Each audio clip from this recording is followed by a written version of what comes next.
Hello friends, power plant with Rahul में आपका स्वागत है। आज मैं एक और इम्पॉर्टेंट टॉपिक के साथ आया हूं।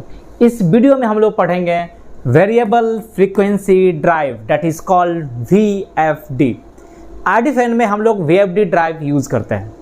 तो VFD ड्राइव क्या है, इसका फंक्शन क्या है, ये किस तरह से वर्क करता है और इसका VFD यूज़ करने से क्या फ़ायदा होता है, हम लोग VFD ड्राइव यूज़ करते ही क्यों हैं।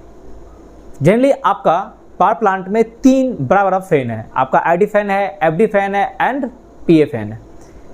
सिर्फ VFD ड्राइव हम लोग आईडी फैन में अभी यूज़ कर रहे हैं। FD fan and PA fan में आपका constant speed drive motor use करते हैं।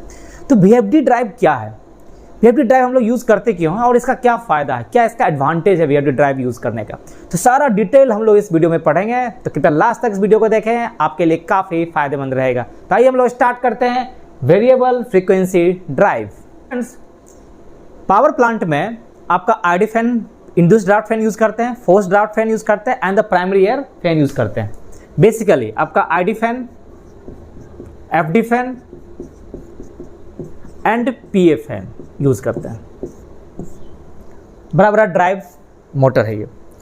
देखिए आईडी फैन आपका VFD ड्राइव यूज़ करते हैं। जनरली ये सब में आपका constant speed motor AC motor use करते हैं। इसमें भी आपका AC मोटर ही यूज़ करते हैं, बट वो वेरिएबल फ्रिक्वेंसी ड्राइव मोटर होता है। बट इसमें आपका कांस्टेंट स्पीड आपका मोटर का रहता है। मीन्स आपका आईडी फैन का जो RPM जो रहता है वो लोड के हिसाब से वेरी करता है, but FD fan and the PA fan का जो RPM है वो लोड पे डिपेंड नहीं करता है, इसका स्पीड कांस्टेंट रहता है। जनरली आपका FD फैन का स्पीड कितना रहता है, 1000 RPM के आसपास रहता है। PA फैन का स्पीड कितना रहता है, RPM 1500 RPM के आसपास रहता है। देखिए इस दोनों फैन में क्या है कि आपका इरिस्पेक्टिव ऑफ द लोड, कितना भी लोड क्यों ना रहे, मोटर का जो RPM है वो कांस्टेंट स्पीड पे रोटेट करता रहता है। बट आप देखिएगा आईडी फैन का जो RPM है वो लोड के हिसाब से वेरी करता है। आपका जैसे जैसे आप लोड को इंक्रीज कीजिएगा इसका RPM आपका इंक्रीज करता जाता है। देखिए बेसिकली क्या डिफरेंस है दोनों ड्राइव में, आपका FD फैन के ड्राइव में और आईडी फैन के ड्राइव में बेसिकली क्या डिफरेंस है वो मैं आपको समझा रहा हूँ। कि इसमें अगर आप लोड इंक्रीज करते हैं तो आपका RPM इंक्रीज करता है। मीन्स आपका लोडिंग के सिस्टम डिमांड क्या है, सिस्टम पे आपका क्या रेसिस्टेंस है, सिस्टम का क्या डिमांड है, उसके हिसाब से आपका RPM इंक्रीज करता है। लोड घटाइएगा RPM, आईडी फैन का RPM डिक्रीज करता है और इसका मैक्सिमम RPM जो होता है वो 560-570 RPM के आसपास ही होता है।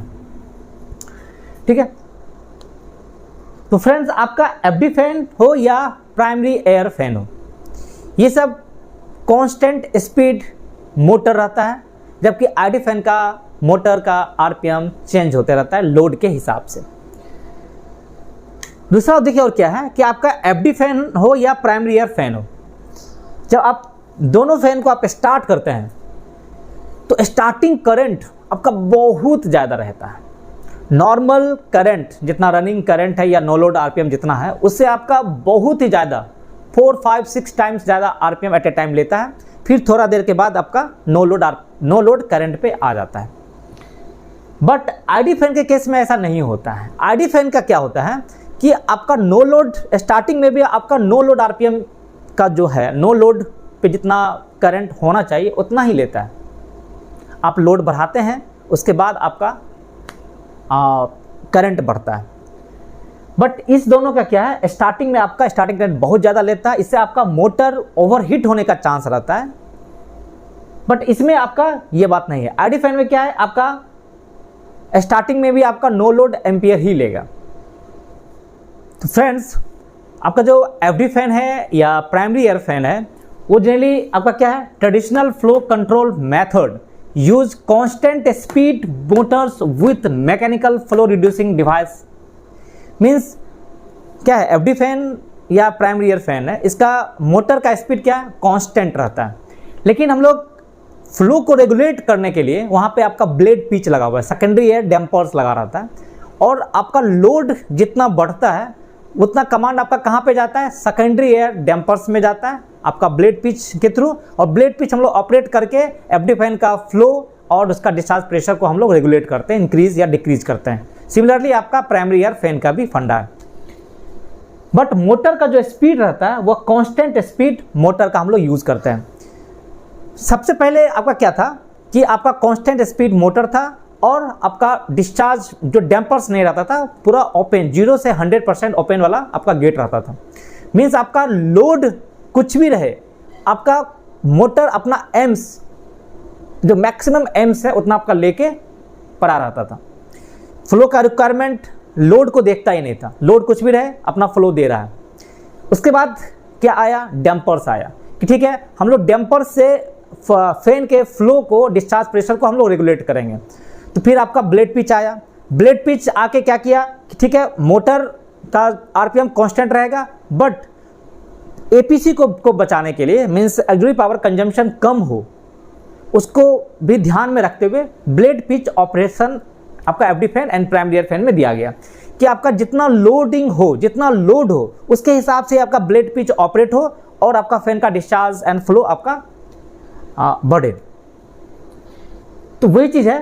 तो इसको कंट्रोल करने के लिए क्या किया गया, आपका इनलेट डैम्पर्स आपका डक्टिंग में लगाया गया, outlet dampers in the ducting में, flow guide vanes in the fan casing and hydraulic variable speed transmission.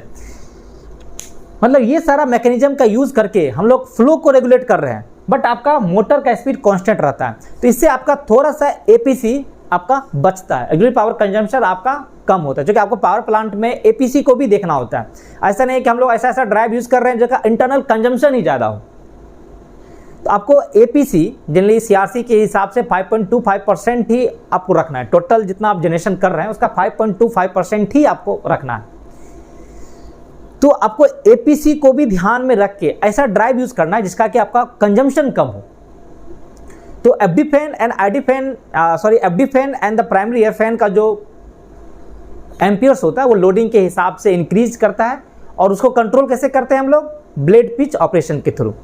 ठीक है, बट इसमें आपका दिक्कत क्या है, डिसएडवांटेज क्या था, high energy consumption at reduce flow rates, mechanical bears and required maintenance, limitation on motor starting duty and generation interruption due to mechanical problems. जैसे आपका क्या है, अगर इस तरह के ड्राइव को आप स्टार्ट कमांड देते हैं, जैसे एफडी फैन को आप स्टार्ट कमांड देते हैं या प्राइमरी एयर फैन के ड्राइव में स्टार्ट कमांड देते हैं, तो स्टार्टिंग में आपका ह्यूज एम्पियर लेता है। तो उस ह्यूज एम्पियर लेने से क्या प्रॉब्लम होता है कि मोटर का ओवर हीटिंग हो सकता है, मोटर का लाइफ आपका डिक्रीज हो सकता है, आपका वोल्टेज डिप होने का चांस रहता है। ठीक है, तो ये प्रॉब्लम आपको होता है। इसी प्रॉब्लम से बचने के लिए हम लोग वीएफडी ड्राइव का यूज करते हैं। वीएफडी ड्राइव क्या होता है, स्मूथ स्टार्टिंग आपको देता है। स्टार्टिंग में आपको एम्स नो लोड के हिसाब से ही लेता है, आपको बहुत ज़्यादा जर्क भी नहीं आएगा वोल्टेज में, और स्मूथ आपका स्टार्ट एंड स्टॉप होता है। वोल्टेज डिप होने का भी चांस नहीं रहता, और इसका लाइफ, मोटर का लाइफ भी आपका एक्सटेंडेड होता है। ठीक है, आपका मेंटेनेंस का प्रॉब्लम कम आता है। देखिए इस तरह के ड्राइव में आपका मैकेनिकल बियर होने का चांस ज़्यादा रहता है। जैसे आपका डैम्पर से आप कंट्रोल कर रहे हैं तो डैम्पर्स में आपका प्रॉब्लम आ सकता है, और उसमें आपको रिक्वायर्ड मेंटेनेंस, आपका जनरेशन इंटरप्शन हो सकता है अगर उसमें कुछ मैकेनिकल लिंकेज का ही प्रॉब्लम आ गया। जैसे ब्लेड पिच का अगर लिंक में ही कुछ प्रॉब्लम आ जाएगा तो आपको उस एफडी फैन को बंद करना पड़ सकता है, आपको लोडिंग कम करना पड़ सकता है, तो उससे आपका जनरेशन इंटरप्शन हो सकता है due to the mechanical problems. आपका स्टार्टिंग में आपका एनर्जी पावर कंजम्पशन भी आपका ज़्यादा ले रहा है, तो आपको एपीसी भी बढ़ा देता है। तो इस तरह के ड्राइव में आपका एपीसी बचता है, बट वीएफडी के ड्राइव के कंपेयर में आपका एपीसी इसका ज़्यादा रहता है। तो इसीलिए हम लोग वीएफडी ड्राइव आईडी फैन में यूज़ करते हैं। अभी तो जितना भी बड़ा बड़ा ड्राइव है सब में आपका वीएफडी ड्राइव यूज़ होने लगा है, क्योंकि आपको ऑक्सिलरी पावर कंजम्पशन जितना कम रखना है, जितना कम रखना है उतना आपको फ़ायदा मिलता है। तो एपीसी को बचाने के लिए हम लोग जितना भी बड़ा बड़ा ड्राइव मोटर है वहाँ पे सब जगह वीएफडी ड्राइव का यूज़ हो रहा है। एक और फ्रेंड क्वेश्चन ये पूछा जाता है, इसके बाद मैं आपको वीएफडी ड्राइव में ले जाऊँगा कि आईडी फैन का आरपीएम कम क्यों रखते हैं, जबकि आपका एफडी फैन का आरपीएम 1000 आरपीएम रहता है, प्राइमरी एयर फैन का आरपीएम 1500 आरपीएम रहता है, बट आईडी फैन का RPM as compare to the PA fan and FD fan के कंपेयर में आपका कम रहता है, क्यों रहता है? तो जनरली फ्रेंड्स आप देखिएगा कि FD फैन हो या प्राइमरी एयर फैन हो, वो हैंडल किसको कर रहा है? एटमॉस्फेरिक एयर को, जो कि आपका क्लीन रहता है। उसके सेक्शन में भी आपका स्टैंडर लगा रहता है, तो जो भी अगर एटमॉस्फेरिक एयर में डस्ट वगैरह रहता है वो सेपरेट हो जाता है और आपका क्लीन एयर हैंडल करता है। सेकेंड पॉइंट है कि इसका जो टेम्परेचर जो रहता है वो एटमॉस्फेरिक टेम्परेचर रहता है, 30-40 डिग्री मैक्सिमम होता है। समर में आपका 40 चला जाता है, विंटर में आपका 20-25 तक आ जाता है। तो FD फैन हो या प्राइमरी एयर फैन हो, ये हैंडल करता है क्लीन एयर को एंड लो टेम्परेचर एयर को। लेकिन फिर आप ID फैन का देखिए, ID फैन किसको हैंडल कर रहा है? फ्लू गैस को, जिसका टेम्परेचर अप्रॉक्सीमेट 150 डिग्री सेल्सियस रहता है। और उस फ्लू गैस में आपका बहुत सारा एस कंटेंट रहता है, बहुत सारा इम्प्यूरिटीज रहता है, बहुत सारा डस्ट रहता है। आपका ESP से सेपरेट होता है डस्ट, बट तब भी आपका डस्ट उसमें रहता है। तो अगर उसका RPM लोग ज़्यादा रखेंगे तो उस ब्लेड का बियर एंड टियर आपका ज़्यादा हो जाएगा, प्लस उसका टेम्परेचर भी आपको ज़्यादा है। तो इसीलिए हम लोग ID फैन का RPM कम रखते हैं as compare to the FD fan and the primary air fan. और एक और चीज़, अगर ID फैन का RPM जितना ज़्यादा बढ़ाएंगे, आपका जो पावर का कंजम्पशन है वो भी आपका इंक्रीज करता हुआ चला जाएगा। तो सारा चीज़ को देखते हुए आपका, और एक और चीज़ कि ID फैन आपका handle more volume as compare to the primary air fan and the secondary FD fan. जो कि FD fan plus primary air fan का दोनों का सम कर दीजिएगा, उतना आपका जो एयर फ्लो हैंडल कर रहा है ID फैन। और अगर RPM बढ़ा देंगे तो उसका पावर कंजम्पशन और ज़्यादा हो जाएगा, APC आपका इंक्रीज हो जाएगा, उसके बाद ब्लेड का लाइफ आपका डिक्रीज हो जाएगा, इक्विपमेंट का इरोजन एंड कोरोजन सारा चीज़ होना शुरू हो जाएगा। तो इसीलिए उस सब चीज़ को देखते हुए ID फैन का RPM कम रखते हैं। तो आइए अब हम लोग स्टार्ट करते हैं VFD कि वेरिएबल फ्रीक्वेंसी ड्राइव क्या है और ये किस प्रकार से वर्क करता है ड्राइव, इसको हम लोग देखते हैं। देखिए, variable frequency drive is an electronics device और a type of AC motor drive. एक type of AC motor drive है that control the speed and torque of an electric motor by varying the frequency and voltage of its power supply। बड़ा simple समझिए इसको क्या है। VFD क्या है? VFD एक इलेक्ट्रॉनिक्स डिवाइस है या एक type of AC motor drive है जो कंट्रोल करता है speed and torque of an electric motor. जैसे आपका इलेक्ट्रिक मोटर जो है उसका RPM को एंड उसके वोल्टेज को कंट्रोल करता है। कैसे? By varying the frequency and the voltage of the power supply. जो इसको पावर सप्लाई जा रहा है, मान लीजिए कि आपका ID फैन का ही हम देखते हैं। ID फैन का इलेक्ट्रिक मोटर है, आपका AC ड्राइव है, AC मोटर ड्राइव है आपका। तो जो उस इलेक्ट्रिक मोटर में जो पावर सप्लाई जा रहा है, अल्टीमेट जो पावर सप्लाई जा रहा है इलेक्ट्रिक मोटर में, उसका वोल्टेज एंड फ्रीक्वेंसी को ही चेंज कर देता है।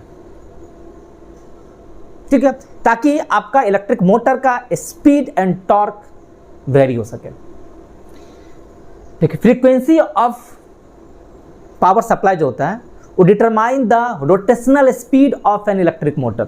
देखिए, फ्रीक्वेंसी को आप वेरी करके उसका इलेक्ट्रिक जो RPM जो है उसको आप वेरी कर सकते हैं and voltage determine the torque. तो आपको दोनों चीज वेरी करना है, टॉर्क एंड स्पीड। तो स्पीड किस पे डिपेंड करता है? फ्रीक्वेंसी पे, frequency of its power supply पे, and voltage determine the torque. इस दोनों को वेरी कर देता है। जनरली आपका जैसे FD फैन हो या प्राइमरी एयर फैन हो, उसमें जो उसका जो इलेक्ट्रिक मोटर है उसमें जो पावर सप्लाई जा रहा है उसका कांस्टेंट फ्रीक्वेंसी पे जा रहा है, 50 हर्ट्ज पे जा रहा है एंड उसका कांस्टेंट वोल्टेज पे जा रहा है, जैसे 11 kV वोल्टेज पे जा रहा है। बट ID फैन के केस में क्या होता है कि उसका फ्रीक्वेंसी ही चेंज हो जाता है, 50 हर्ट्ज नहीं रहता है, वोल्टेज चेंज हो जाता है। और ये जो फ्रीक्वेंसी एंड द वोल्टेज जो होता है वो लोड के हिसाब से चेंज होता है। अगर आप लोड को इंक्रीज करते हैं तो उसका वोल्टेज चेंज होता है एंड फ्रीक्वेंसी आपका चेंज होता है। तो इसी फ्रीक्वेंसी एंड वोल्टेज को चेंज करके हम लोग इलेक्ट्रिक मोटर का स्पीड एंड टॉर्क को कंट्रोल करते हैं। VFD works by varying the voltage and frequency of the power supplied to an electric motor according to the load and speed requirement. Means आपका load का कितना requirement है, speed का क्या requirement है, उसके हिसाब से जो पावर सप्लाई जा रहा है उस इलेक्ट्रिक ड्राइव में उसका वोल्टेज एंड फ्रीक्वेंसी को चेंज करता है। And by varying the voltage and frequency of the power supply to an electric motor VFD control the speed and torque of an electric motor. बड़ा simple फंडा है कि electric motor में जो power supply जा रहा है लोड एंड स्पीड के हिसाब से उसका वोल्टेज एंड फ्रीक्वेंसी को चेंज कर देता है VFD। तो VFD ड्राइव यूज करने से आपका फायदा क्या मिल गया कि आपका मोटर को जब आप स्टार्ट करते हैं तो स्टार्टिंग एम्पेयर बहुत ही कम होता है, नो लोड RPM के बराबर होता है। उससे आपका क्या होता है कि वोल्टेज डिप नहीं होता है, मोटर का जो ओवर हीटिंग जो होता है वो आपका नहीं हो पाता है और extending the motor lifes. VFD आपका यूज करने से जो जनरली पावर कंजम्पशन का 30% तक रिड्यूस कर देता है। तो VFD अधिक और क्या क्या करता है, VFD is a motor control device that protect and control the speed of an electric motor and VFD also control the speed of the electric motor during starting time and stop के time भी as well as through the operation के समय भी, जब तक वो loading में रहता है उसमें भी इसके मोटर के स्पीड को वो कंट्रोल करता रहता है as per the load and speed requirement. तो ये आपका क्या हुआ, मोटा मोटी आपको VFD समझ में आ गया होगा कि VFD करता क्या है। अब देखते हैं how do VFD work, VFD काम कैसे करता है, इसका क्या क्या कंपोनेंट्स है ये हम लोग देखते हैं। देखिए VFD converts input power to adjustable frequency and the voltage source for controlling speed of AC motor. The frequency of the power supplied to an electric AC motor determine the motor speed. Means मान लीजिए कि आपका ये VFD drive है, simple ये आपका क्या है VFD ड्राइव है। इसमें जो पावर सप्लाई जो हो रहा है वो 3 फेज आपका AC पावर सप्लाई हो रहा है जिसका आपका फ्रीक्वेंसी 50 हर्ट्ज है, ठीक है। VFD से जो आउटपुट निकलता है ये भी आउटपुट आपका AC पावर सप्लाई ही निकलेगा। VFD का इनपुट भी AC पावर सप्लाई है बट इसका कांस्टेंट फ्रीक्वेंसी है, लेकिन VFD का जो आउटपुट निकलेगा वो भी AC पावर सप्लाई ही निकलेगा बट इसका वेरिएबल फ्रीक्वेंसी निकलेगा, वेरिएबल फ्रीक्वेंसी निकलेगा एंड वेरिएबल आपका वोल्टेज निकलेगा। बट इसका V/F रेशियो जो होता है वो कांस्टेंट रखते हैं। मीन्स वोल्टेज एंड फ्रीक्वेंसी इस प्रकार से हम लोग चेंज करते हैं कि वोल्टेज बाय फ्रीक्वेंसी रेशियो आपका ऑलवेज कांस्टेंट रहे, ठीक है। तो वोल्टेज बाय फ्रीक्वेंसी को हम लोग कांस्टेंट रखते हैं। तो VFD का जो आउटपुट है वो AC पावर सप्लाई होता है बट ये variable frequency and variable voltage होता है और यही पावर सप्लाई आपका इलेक्ट्रिक मोटर में जाता है। वही लिखा है कि VFD कंट्रोल्स क्या करता है, input power convert input power को to adjustable frequency and voltage source में, ताकि आप इसको कंट्रोल कर सके speed of an electric motor. देखिए the frequency of the power applied to an electric motor determines the motor speed. Frequency क्या करता है, determines the RPM of an electric motor. देखिए ये बड़ा important formula, N equals to 120 multiply F/P, जहाँ पे N क्या होता है RPM of the motor, F क्या है फ्रीक्वेंसी, P है नंबर ऑफ पोल्स।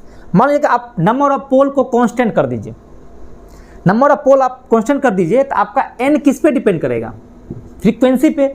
जैसे जैसे आप फ्रीक्वेंसी को चेंज कीजिएगा आपका RPM चेंज होता हो जाएगा। तो वही है, तो VFD क्या करता है फ्रीक्वेंसी को ही चेंज कर देता है।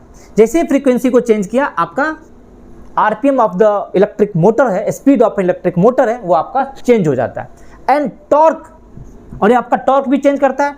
टॉर्क क्या होता है, is directly proportional to flux and I, जहाँ ये क्या है फ्लक्स है और ये आपका करंट है। तो by varying the voltage by frequency ratio हम लोग क्या कर रहे हैं कि V एंड F के रेशियो को चेंज करके आप फ्लक्स को चेंज कर रहे हैं, उससे आपका टॉर्क चेंज हो जाता है। तो इस प्रकार से हम लोग टॉर्क को चेंज करते हैं। तो टॉर्क को चेंज कौन करता है, वोल्टेज। तो voltage determine the torque of an electric motor and frequency determines the rotational speed of an electric motor. तो इसी दोनों को वोल्टेज एंड फ्रीक्वेंसी को चेंज करके हम लोग torque and RPM of an electric motor को ही चेंज करते हैं, उसको कंट्रोल करते हैं। मीन्स आपका VFD क्या करता है फ्रेंड्स, ये AC पावर सप्लाई का इनपुट लेता है जिसका कि आपका फिक्स फ्रीक्वेंसी है एंड फिक्स वोल्टेज है। इसका आउटपुट क्या होता है, variable voltage and variable frequency. Simple फंडा। देखिए इसका कंपोनेंट्स अगर हम देखें, इसका मेनली 3 कंपोनेंट्स हैं और इसी तीनों कंपोनेंट के बेसिस पे ये वर्क करता है। फर्स्ट आपका रेक्टिफायर है, सेकेंड आपका डीसी बस या डीसी लिंक है और आपका थर्ड इन्वर्टर है। तो बारी बारी से हम लोग देखते हैं कि रेक्टिफायर क्या करता है, डीसी बस क्या करता है एंड इन्वर्टर क्या करता है। तो फर्स्ट आपका है रेक्टिफायर। सबसे पहले आपका जो पावर सप्लाई जो आता है, एसी पावर सप्लाई जो जिसका कि fix frequency and the fix voltage है, वो सबसे पहले आपका रेक्टिफायर में आता है। रेक्टिफायर क्या है, first stage of VFD. VFD का फर्स्ट स्टेज जो है वो आपका रेक्टिफायर है। Means input section of the drive is the converter. Means इस ड्राइव का जो फर्स्ट इनपुट सेक्शन जो है वो आपका कन्वर्टर मीन्स रेक्टिफायर है। ठीक है, it consist of 6 diodes arranged in an electrical bridge. देखिए इसमें क्या है, आपका 6 डायोड लगा हुआ है। एक एक फेज में आपका 2 डायोड है। मीन्स 3 लेग कन्वर्टर्स है, consist of 2 diodes connected in parallel for each phase. Her phase के लिए आपका 2 डायोड है। हर फेज के लिए R, Y and B phase के लिए आपका 2 डायोड है। 3 पैरेलल अरेंजमेंट्स है। 3 इसलिए इसको 3 लेग कन्वर्टर कहा जाता है। 3 leg converters consist of 2 diodes connected in parallel, सब पैरेलल में कनेक्टेड है for each phase, such that one of the diode conduct when particular phase is comparatively more negative and positive। ठीक है, RYB और यही जो डायोड है वो कन्वर्ट कर देता है AC पावर को DC पावर में। देखिए इसमें आपका क्या रहता है, आपका SCRA जो सिलिकॉन कंट्रोल रेक्टिफायर रहता है या डायोड रहता है। अगर डायोड से आप AC से DC में कन्वर्ट करते हैं तो वो आपका अनकंट्रोल्ड DC वोल्टेज जनरेट होता है। मीन्स उसका जो मैग्नीट्यूड होता है वो वेरी करता है, वोल्टेज उसको चेंज होता है, उसमें बहुत सारा रिपल्स आता है। तो जो इसका आउटपुट है वो एसी इनपुट है, लेकिन आउटपुट जो निकलता है वो डीसी निकलता है। बस वो डीसी अनकंट्रोल्ड डीसी रहता है जिसका कि आपका बहुत सारा रिपल्स रहता है, उसका मैग्नीट्यूड आपका चेंज करता रहता है। तो फर्स्ट आपका जो सेक्शन है वीएफडी का रेक्टिफायर है जो आपका एसी पावर सप्लाई को डीसी पावर सप्लाई में कन्वर्ट करता है। यहाँ से जो डीसी पावर निकलता है वो डीसी बस और डीसी लिंक में जाता है। रेक्टिफायर का मेन काम क्या होता है, it allow the current to flow in one direction only. Rectifier क्योंकि आपका एसी क्या करता है, करंट का जो डायरेक्शन का फ्लो चेंज होता रहता है, बट डीसी सिर्फ एक डायरेक्शन में ही फ्लो होता है, इसलिए डीसी आपका यूनि डायरेक्शनल होता है। तो ये जो डायोड है आपका जैसे 2 डायोड आपका एक लेग में लगा हुआ है, R phase, Y phase and B phase होता है। When the voltage of R phase is more than as compared to the Y and B phase, then diode will open and allow the current to flow। अगर जैसे R phase का अगर voltage ज़्यादा हो जाएगा इस दोनों फेज के कंपेयर में, तो आपका इसी डायोड से करंट आपका फ्लो करेगा। Similarly, when the voltage of Y phase is more than the R phase voltage, then R phase का आपका डायोड क्लोज हो जाएगा एंड B फेज से आपका करंट फ्लो होना शुरू हो जाएगा। इसी प्रकार से आपका B फेज का भी फंडा है कि B फेज का अगर वोल्टेज ज़्यादा हो जाएगा R एंड Y के कंपेयर में, तो R एंड Y का डायोड क्लोज हो जाएगा और B का जो डायोड होता है वो ओपन हो जाएगा एंड करंट को फ्लो कर देगा अलाउ करने का। इसी प्रकार से आपका निगेटिव साइड में भी सेम रूल अप्लीकेबल है। रेक्टिफायर के बाद आपका DC power from the rectifier section is fed to the DC link. आपका ये डीसी लिंक है, डीसी लिंक में आपका रेक्टिफायर से जो आपका डीसी पावर बनता है वो डीसी लिंक में आता है। बड़ा इंपॉर्टेंट काम है इस डीसी लिंक का। देखिए this section consist of capacitor and inductors to smooth against ripples and store DC power. देखिए इस सेक्शन में आपका कैपेसिटर का हम लोग यूज़ करते हैं। वीएफडी में जो कैपेसिटर का जो यूज़ होता है वो डीसी लिंक में ही होता है। और ये जो कैपेसिटर है इसका बड़ा इंपॉर्टेंट रूल है, क्या है कि it is used for filter, ये फिल्टर का काम करता है। आपका जो रेक्टिफायर से जो डीसी पावर बनता है वो अनकंट्रोल्ड डीसी पावर होता है, उसमें कुछ आपका एसी कंपोनेंट्स भी रहता है। तो उसको हमको क्या करना है, उसको एसी रिपल्स जितना बनता है उसको हमको स्मूथ करना है, सॉर्ट आउट करना, और एक प्योर डीसी वेव फॉर्म में हमको पावर चाहिए। तो it is used for filter and smooth out the wave forms.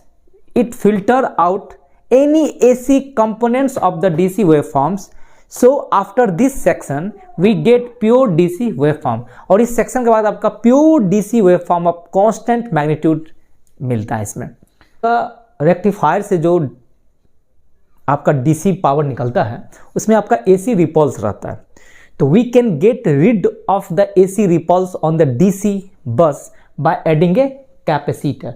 और ये जो कैपेसिटर क्या करता है, इस this capacitor absorbs the AC ripples and deliver a smooth DC voltage और कांस्टेंट डीसी वोल्टेज बनाता है। मींस आपका डीसी लिंक के बाद जो डीसी पावर निकलता है वो प्योर डीसी पावर होता है और कांस्टेंट मैग्नीट्यूड का निकलता है, कांस्टेंट आपका डीसी वेव फॉर्म निकलता है। तो friend, on DC bus bar system you get approx 650 to 680 volt DC. Basically, this voltage depends on the voltage level of the AC power supply to the drive. जो VFD drive में जो AC power supply हम लोग दे रहे हैं उसका क्या voltage level है, उस वोल्टेज लेवल के हिसाब से आपको DC बस पावर सप्लाई का वोल्टेज आउटपुट मिलता है। तो जनरली आपका जो वोल्टेज सप्लाई जो होता है वह 650 से 680 वोल्ट DC होता है। The heart of this operation lies with the use of insulated gate bipolar transistor, जिसको हम लोग IGBT कहते हैं। देखिए, these transistor supply the output signal on and off at a high frequency, means on and off इतना fast, rapidly fast होता है, creating a pulse width modulation signal that enables that क्या करता है, स्टिमुलेट द साइनोसॉइडल वेव। इसमें क्या करता है, ये जो ट्रांजिस्टर जो होता है इतना बार ऑन ऑफ होता है कि इसका जो आउटपुट सिग्नल बनता है वो एक क्वासी साइनोसॉइडल वेव बनाता है, जो कि आपका पॉजिटिव में होता है, नेगेटिव में आपका नहीं जाता है। ये इन्वर्टर का जो आउटपुट सिग्नल निकलता है वह क्वासी साइनोसॉइडल वेव निकलता है।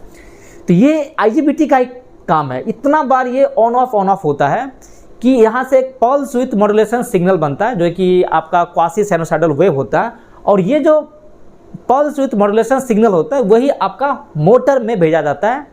एंड इसका जो RPM जो होता है वो डिपेंड करता है किस पे, voltage and frequency of this AC power supply पे। Means speed is directly proportional to the frequency and the voltage of the AC power supply to the electric motor. तो फ्रेंड, VFD का जो output निकलता है वो एक pulse के form में निकलता है। आपका एस्टिमुलेटेड साइन वेव रहता है, बट वो प्योर साइन वेव नहीं रहेगा, वो आपका पॉजिटिव साइन में पल्स की तरह होता है। एक पल्स होता है rather than a pure sine wave. Pure sine wave नहीं रहेगा, एक पल्स की तरफ रहेगा, लेकिन ये पल्स इतना एस्टिमुलेटेड रहता है कि आपको एक साइन वेव की तरह दिखेगा। और ये क्वासी साइनोसॉइडल वेव रहता है, क्वासी साइनोसॉइडल वेव।